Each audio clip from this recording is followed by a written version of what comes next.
Apologies कर रहा हूँ।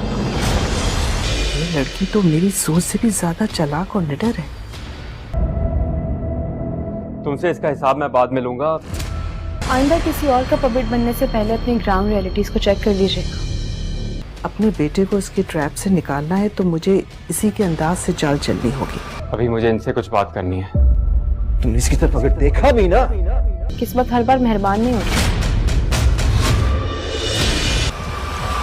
नाजरीन, ड्रामा सीरियल कफारा में सालार की माँ सितारा से कहती है, जरा तुम मुझे ये तो बताओ कि तुमने कितना मुआवजा लिया है मेरे बेटे के साथ रहने का, और अभी भी तुमने उसे अपना गुलाम बनाया हुआ है। इतने में सालार भी आ जाता है। सालार अपनी माँ से कहता है, बाकी बातें छोड़ें, पहले ये बताएं कि साहिबा को किसने बताया है। सालार की माँ कहती है, उसी ने जिसे तुमने ब्लैंक चेक और प्रॉपर्टी के पेपर्स दिए थे, उसका कजन सलमान। सितारा को यकीन आ जाता है कि सालार ने कुछ गलत नहीं किया। सलमान ही वो शख्स है जो उसे बदनाम और बर्बाद करना चाहता है। दूसरी तरफ सितारा सालार से कहती है, मैं ज़यान के खिलाफ केस रजिस्टर कराने के लिए तैयार हूँ। ज़यान सितारा से माफी मांगने आता है तो सितारा कहती है, अभी तो मैंने हरासानी का केस भी रजिस्टर नहीं कराया। तो ज़यान कहता है, आप मुझे धमकी दे रही हैं। सितारा कहती है, नहीं नहीं, मैं तुम्हें बता रही हूँ, क्योंकि ये जो जख्म है ना जल्द ही ठीक हो जाएगा, मगर जो हड्डियाँ है ना वो जल्दी ठीक नहीं होती। दूसरी जानिब खाला भी एक बार फिर निम्मी के रिश्ते के लिए नजमा के पास आती हैं। नजमा कहती है, निम्मी का रिश्ता, वो भी आपके भगोड़े पोते के लिए। खाला कहती है, मेरा पोता भगोड़ा नहीं है, बस मजबूर था। तुम्हारे बेटे ने भी तो बस ऐन मौके पर शादी से इनकार कर दिया था। तो नजमा कहती है, बस रहने दें खाला भी, आप अपने भगोड़े पोते का मुकाबला मेरे बेटे से तो ना ही करें। इधर जोया कासिम से कहती है, इतनी जल्दी हार मान गए, आपसे बेहतर तो निम्मी है जो अपनी मोहब्बत के चक्कर में अपने महबूब को ही बदनाम कर दिया है। कासिम कहता है, मुझे ऐसा क्यों लग रहा है कि आप भी निम्मी से तंग हैं। जोया कहती है, जब तुम उसके साथ रहोगे ना तो तुम्हें भी पता लग जाएगा।